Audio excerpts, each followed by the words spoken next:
The Great Norse Myths. The creation of the cosmos, the birth of Ymir and the first beings. In the beginning, there was nothing but a vast, icy void known as Ginnungagap. To the north of this frigid expanse lay the land of Niflheim, a realm of eternal ice and mist. To the south was Muspelheim, a realm of searing fire and molten rock. As the heat of Muspelheim and the cold of Niflheim met in the middle of Ginnungagap, a great cosmic explosion occurred. This explosion gave rise to the first being, Ymir, a colossal frost giant born from the melting ice and the emerging fire. Ymir was a hermaphroditic being, and from the sweat of its armpits, another creature was created. This being was a giant cow named Audumla. Audumla nourished Ymir with her milk and fed herself by licking the salty ice blocks of Niflheim. As Audumla licked the ice, she uncovered a third being. This was Buri, the first of the Aesir, the gods of Norse mythology. Buri was tall and handsome, and he had a son named Bor. Bor married Besla, the daughter of the giant Bolthorn, and together they had 3 sons, Odin, Vili, and Ve. These 3 brothers would become the most powerful of the Norse gods. With their combined strength, Odin, Vili, and Ve decided to overthrow Ymir and end his reign of chaos. They attacked the giant while he slept, and in the ensuing battle, Ymir was slain. His body released a torrent of blood that drowned most of the frost giants, leaving only 2 survivors, Bergelmir and his wife. The brothers then used Ymir's colossal body to create the world. They fashioned the earth from his flesh, the oceans from his blood, the mountains from his bones, and the sky from his skull. The sparks from Muspelheim became the stars, and they set the sun and moon in their orbits. Thus, the cosmos came into being, and the stage was set for the adventures and legends of the Norse gods and giants who would continue to shape this world in the ages to come. The creation of the first humans, Ask and Embla. After Odin, Vili, and Ve had shaped the world from the remains of Ymir, they looked upon their creation with satisfaction. But the world was empty, and there were no beings to inhabit it. The gods decided to rectify this by creating the first humans. One day, as Odin, Vili, and Ve were walking along the seashore, they came across 2 fallen trees, one ash and one elm. These trees were lifeless, but the gods saw potential in them. Odin breathed the breath of life into the wooden forms, giving them consciousness and souls. The first human, a man, was named Ask, and the second, a woman, was named Embla. They were the ancestors of all humans to come and were given the gift of intelligence and free will by the gods. Odin, Vili, and Ve provided Ask and Embla with Midgard, the realm of humans, as their dwelling place. They also gave them the capacity for love, procreation, and the ability to shape their own destinies. From Ask and Embla, the human race would grow and thrive, inhabiting the world that the gods had created. This act of creation marked the beginning of humanity's journey in the Norse cosmos, and it set the stage for interactions between gods, humans, and the myriad creatures that would populate this world. The binding of Fenrir, the uncontrollable wolf. In the early days of the cosmos, as the Aesir gods continued to shape the world, they encountered a growing problem: the monstrous wolf known as Fenrir. Fenrir was the offspring of Loki, the trickster god, and the giantess Angerboda. As he grew, so did his strength and appetite, and the gods grew increasingly concerned about his potential threat. Despite his monstrous nature, the gods decided to keep Fenrir in Asgard, the realm of the gods, to watch over him and try to control his wild and unpredictable behavior. However, Fenrir's appetite and size continued to grow, causing unease among the Aesir. To keep Fenrir restrained, the gods decided to create a magical chain that would be impossible for the wolf to break. They enlisted the help of the dwarves, master craftsmen known for their skill in crafting powerful items. The dwarves forged a mighty chain called Gleipnir, but it was deceptively slender and soft, appearing as a ribbon or silken cord. When they presented Gleipnir to the gods, they expressed their doubts about its effectiveness, but the Aesir insisted on trying it. They approached Fenrir with the chain, telling him they wanted to test his strength by seeing if he could break the seemingly delicate ribbon. Fenrir, sensing the gods' intentions, was wary, but agreed to the challenge. The gods bound Fenrir with Gleipnir, and as he struggled against it with all his might, the ribbon did not break. It was not the strength of the material itself, but rather the powerful magic imbued within that held the wolf captive. Fenrir, realizing he had been tricked and bound beyond his ability to escape, howled in anger and bit off the hand of the god Tyr, who had been the one to place his hand in the wolf's mouth, as a sign of good faith during the binding. With Fenrir now securely bound, the gods left him in the desolate wilderness of the Isle of Lyngvi, where he would remain until the onset of Ragnarok, the apocalyptic battle that would spell the end of the Norse cosmos. The binding of Fenrir served as a testament to the gods' cunning and their willingness to do what was necessary to protect the realms from the chaos that lurked within. The theft of Thor's hammer, Loki's trickery unleashed. Among the Aesir gods, Thor, the god of thunder, was known for his incredible strength and his mighty hammer, Mjolnir. This enchanted hammer not only allowed Thor to protect the realms from the giants and monsters, but also served as a symbol of his power and authority. One day, while Thor was asleep in his chambers in Asgard, his beloved hammer, Mjolnir, vanished without a trace. Panic swept through the realm of the gods as they realized the grave implications of this theft. Without Mjolnir, Thor's ability to defend the realms was severely compromised. The gods immediately suspected Loki, the mischievous trickster god, as the culprit. Loki had a history of causing trouble and often found himself in conflicts with Thor. They confronted Loki, demanding the return of the stolen hammer. Loki, initially feigning innocence, eventually admitted to his role in the theft. He had conspired with a cunning giant named Thrym, who lived in the realm of Jotunheim, home to the giants. Thrym had agreed to return Mjolnir to Thor, but only in exchange for the hand in marriage of the beautiful goddess Freyja. Freyja, understandably, was furious at this proposition, and the gods knew that her hand could not be given away so lightly. Thor, however, was determined to recover his hammer at any cost. The gods devised a plan. They dressed Thor as Freyja and Loki as his bridesmaid.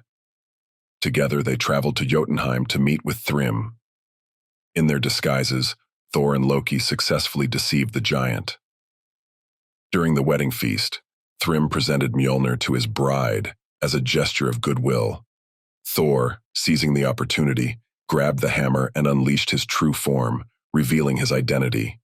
He swung Mjolnir with all his might, and the resulting thunderclap shook the halls of Jotunheim. Thor defeated Thrym and the giants, and with his beloved hammer once more in his possession, he returned to Asgard in triumph. The theft of Thor's hammer and its subsequent recovery demonstrated both the importance of Mjolnir in maintaining cosmic order and the lengths to which the gods would go to ensure its return, even if it meant resorting to cunning and deception. It also served as a stark reminder of Loki's unpredictable nature and the chaos he could bring to the realms of the Norse mythology. The Mead of Poetry, a tale of wisdom and deception. In the realm of the Aesir, knowledge and wisdom were highly valued. Among the most sought-after treasures of wisdom was the Mead of Poetry, a magical brew that granted the gift of eloquence and poetic inspiration to those who drank it. This precious mead was said to be kept by a giant named Suttungr, who guarded it fiercely. Odin, the chief of the Aesir, coveted the mead of poetry and was determined to obtain it. He knew that this mead would grant him unparalleled knowledge and insight, which would be invaluable in the cosmic struggles of the Norse world. Odin devised a plan to steal the mead, and he enlisted the help of the cunning and shape-shifting god, Loki. They journeyed to the land of the giants and arrived at the home of Suttungur's brother, Baugi. There, they encountered the giant Suttungr himself. Odin, using his silver tongue, managed to persuade Suttungr to share the mead of poetry with him. However, Suttungr demanded that Odin must retrieve it from a hidden location where it was stored within a mountain. Odin, undeterred, enlisted the aid of Baugi, Suttungr's brother. Together they drilled into the mountain and reached the chamber where the mead was stored. Odin then transformed into a serpent and slithered through a small opening to access the chamber. Inside, Odin discovered the 3 vessels containing the mead of poetry. He assumed the form of an eagle and, gripping the vessels with his talons, he flew out of the mountain. Pursued by Suttungr in eagle form, Odin narrowly escaped and returned to Asgard with the stolen mead. With the mead of poetry in his possession, Odin shared it with the gods, and they too gained the gift of eloquence and poetic inspiration. This acquisition of knowledge and wisdom further solidified Odin's position as the All-Father and the chief source of guidance and wisdom among the Aesir. The prophecy of Ragnarok, the fate of the Norse cosmos. In the world of Norse mythology, there existed a dark and foreboding prophecy known as Ragnarok, which foretold the end of the cosmos as it was known. This apocalyptic event was destined to bring about the destruction of the gods, the giants, and all life in a cataclysmic battle of epic proportions. The prophecy of Ragnarok painted a grim picture of the future, where chaos and devastation would reign supreme. Some of the key elements of this dire prophecy included the long winter, Fimbulwinter. A series of 3 harsh winters without end would plunge the world into an icy abyss, with little respite in between.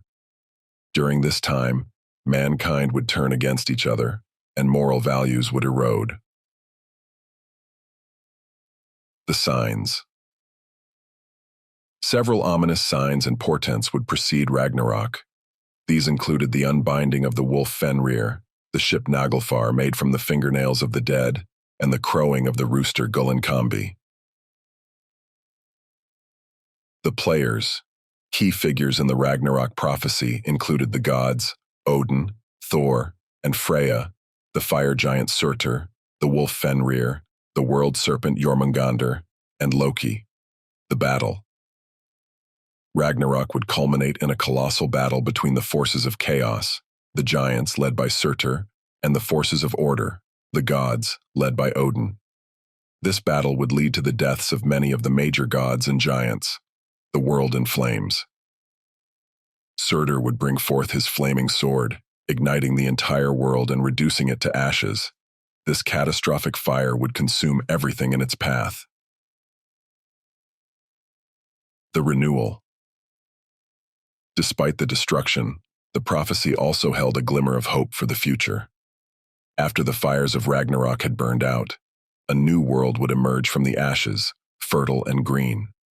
A few gods and 2 human survivors, Lif and Lifthrasir, would emerge to repopulate this reborn world. Ragnarok was a central theme in Norse mythology, representing the cyclical nature of creation and destruction. It emphasized the inevitability of fate and the transient nature of existence. While the prophecy spoke of doom and despair, it also hinted at the possibility of renewal and rebirth, reminding the Norse people of the importance of resilience and hope in the face of adversity. The binding of the world serpent, Jormungandr's final battle. In the vast cosmic tapestry of Norse mythology, one of the most feared and enigmatic beings was the world serpent, Jormungandr. This monstrous creature, a child of the trickster god Loki, encircled the world, coiled beneath the ocean's depths, and was known for its immense size and venomous nature. Jormungandr's existence was tied to the prophecy of Ragnarok, the apocalyptic battle that would bring about the end of the Norse cosmos. It was foretold that during Ragnarok, the world serpent would emerge from the ocean to take part in the final clash between the forces of chaos and order. As Ragnarok drew near, the gods grew increasingly anxious about Jormungandr's role in the impending cataclysm. They knew that this monstrous serpent harbored a deep-seated hatred for Thor, the god of thunder, and that their destined confrontation would be devastating. The final battle between Thor and Jormungandr occurred on the plain of Vigrid, the site where Ragnarok's decisive conflict would unfold. As Thor and his thunderous blows clashed with Jormungandr's venomous rage, the world quaked and trembled. During the brutal struggle, Thor managed to grasp Jormungandr's head in his powerful grip, and with his mighty hammer, Mjolnir, he delivered a series of crushing blows to the serpent's skull. The battle raged on until Thor was ultimately overcome by the serpent's venomous bite. Weakened and poisoned, Thor took 9 steps before succumbing to the serpent's venom and falling lifeless to the ground. In a cruel twist of fate, Jormungandr also perished in the battle, succumbing to the injuries inflicted by Thor's hammer. The serpent's lifeless body, released from the sea, caused massive tidal waves and flooding as it crashed to the earth. The death of Jormungandr, like the other events of Ragnarok, marked the end of an era in Norse mythology. It symbolized the inevitability of fate, the cyclical nature of creation and destruction, and the sacrifices made by the gods in their struggle to preserve the order of the cosmos. The tale of Yggdrasil, the world tree, and the cosmic web. At the heart of Norse mythology lies Yggdrasil, the world tree, a colossal ash tree that connects and sustains the various realms of existence in the Norse cosmos. Yggdrasil is more than a mere tree. It is a symbol of the interconnectedness of all things and the central axis upon which the Norse universe revolves. Yggdrasil's branches reach high into the heavens, its roots delve deep into the earth, and its trunk stands at the center of the world. The tree has 3 main roots, each associated with a different realm. The Aesir root. One of Yggdrasil's roots extends into Asgard, the realm of the Aesir gods.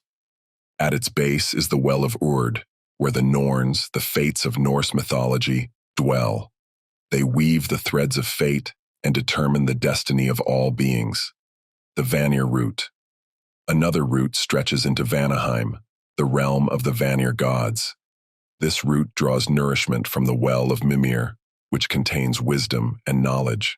Mimir, a decapitated head, guards this well and imparts his wisdom to those who seek it. The Hel root.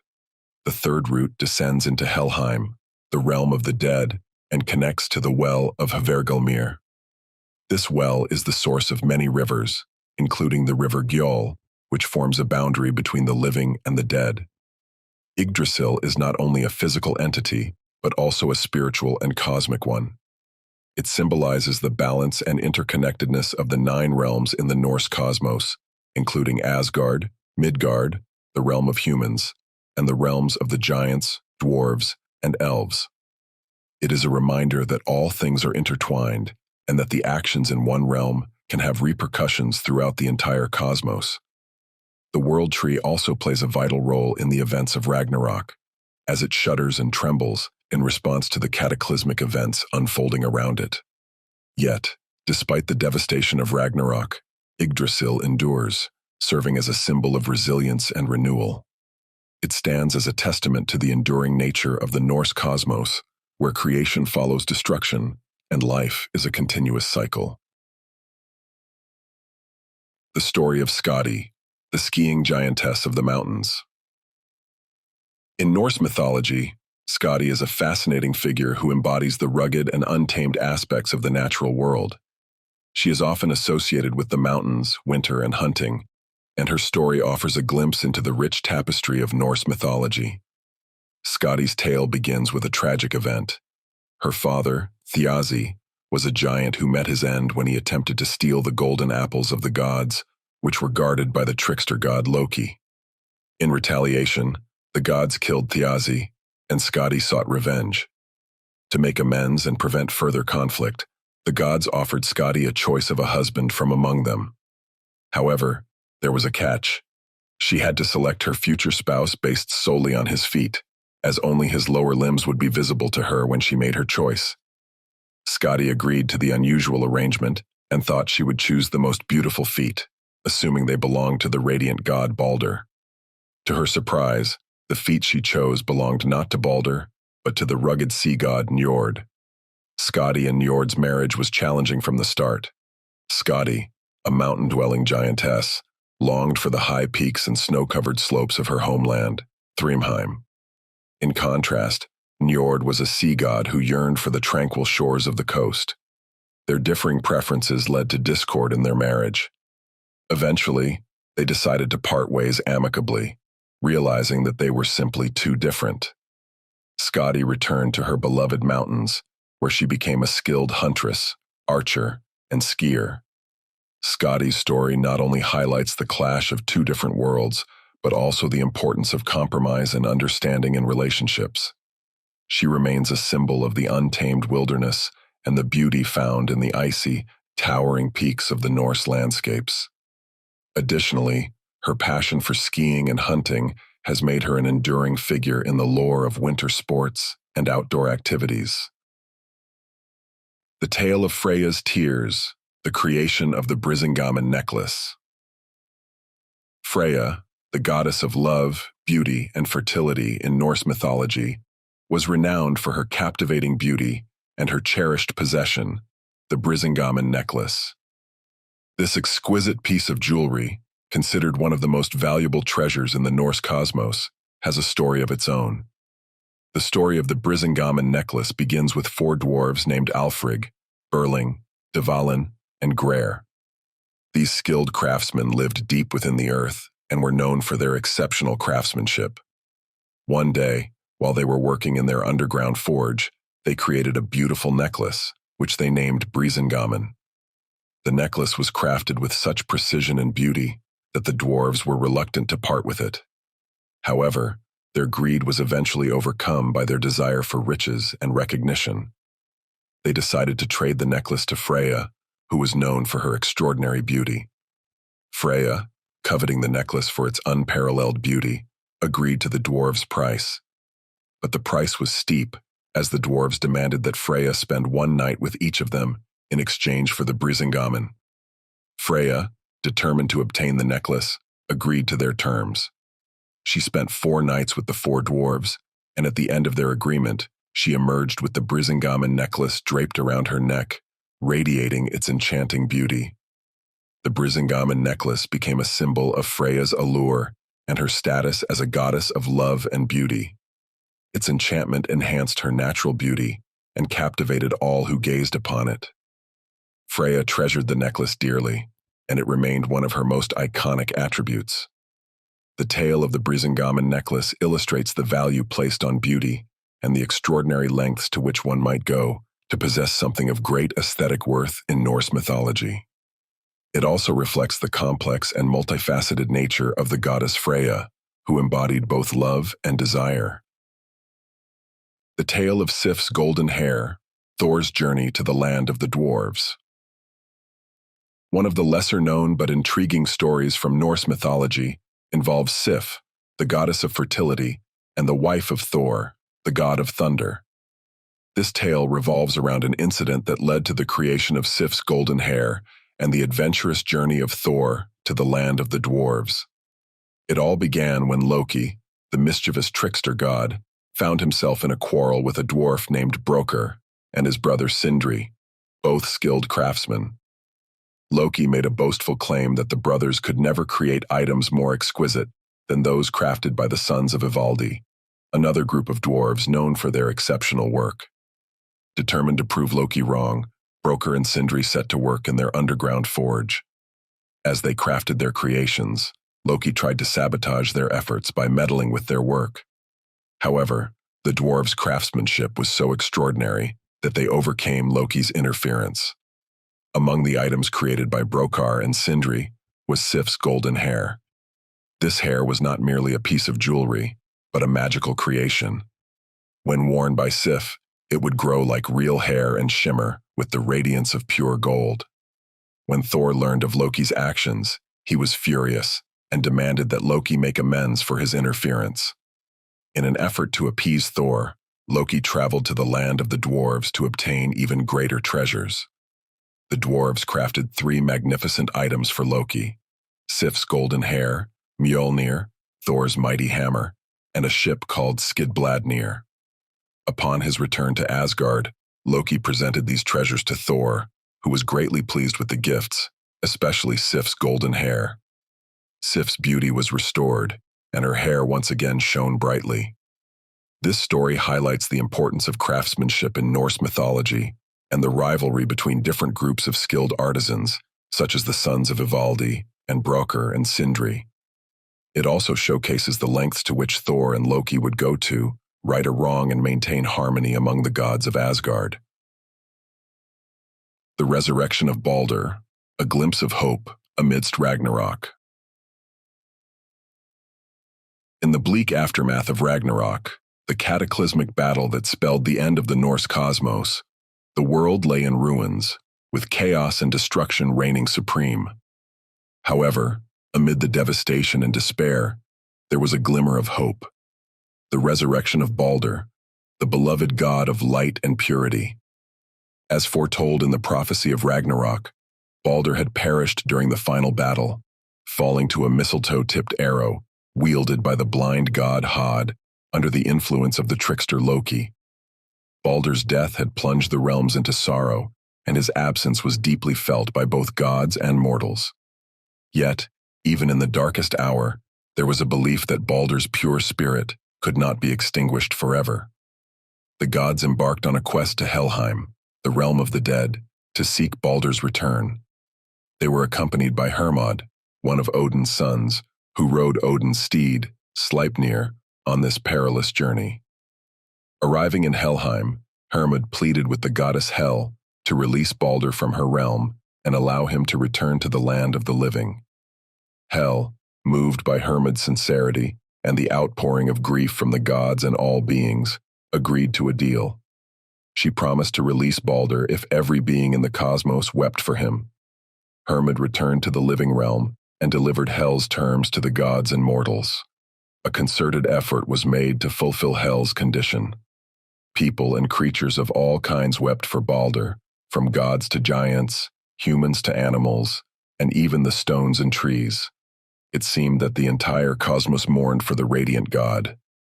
However, there was one exception: the giantess Thok, often identified as Loki in disguise, who refused to shed a tear for Baldur. Her heart remained cold and unmoved. As a result of this single exception, Baldur could not return to the land of the living, and the prophecy of Ragnarok had come to pass. The gods and the remnants of the cosmos were left to rebuild and forge a new world from the ashes of the old, where the memory of Baldur's light would serve as a beacon of hope in the eternal cycle of creation and destruction. The binding of Loki, the treacherous trickster's final act. Throughout Norse mythology, Loki, the cunning and unpredictable trickster god, often caused chaos and strife among the gods and the realms. His mischief and deceit had led to the death of Baldur and numerous other troubles. But his most audacious act would be his final one, the events that led to his own binding. After the death of Baldur, the Aesir gods grew increasingly weary of Loki's treacherous ways. They decided that they must put an end to his chaos once and for all. They captured Loki and brought him before them in Asgard to face judgment. The gods sentenced Loki to a punishment befitting his crimes. They took him to a deep, dark cave beneath the earth and bound him securely with heavy chains made from the entrails of one of his own sons. To make Loki's imprisonment even more agonizing, the gods placed a venomous serpent above him, allowing its venom to drip continuously onto his face. Loki writhed in pain, and his agonized cries echoed throughout the cave. As the venom burned his flesh, Loki's wife Sigyn remained by his side, holding a bowl above him to catch the venom and spare him some suffering. However, when the bowl became full, Sigyn was forced to leave Loki's side momentarily to empty it. During those brief moments, the venom fell upon Loki, causing him excruciating pain and convulsions. Loki's torment was prophesied to continue until the arrival of Ragnarok, the apocalyptic battle that would bring about the end of the Norse cosmos. At that time, it was foretold that Loki would break free from his bonds and play a crucial role in the events leading to the cataclysmic battle. The binding of Loki was a symbol of the gods' determination to maintain order and justice in the cosmos, even when dealing with one of their own. It served as a stark reminder of the consequences of treachery and deceit, and the heavy price that Loki paid for his actions. Thank you for joining us today. If you've enjoyed this video, don't forget to like, share, and subscribe for more.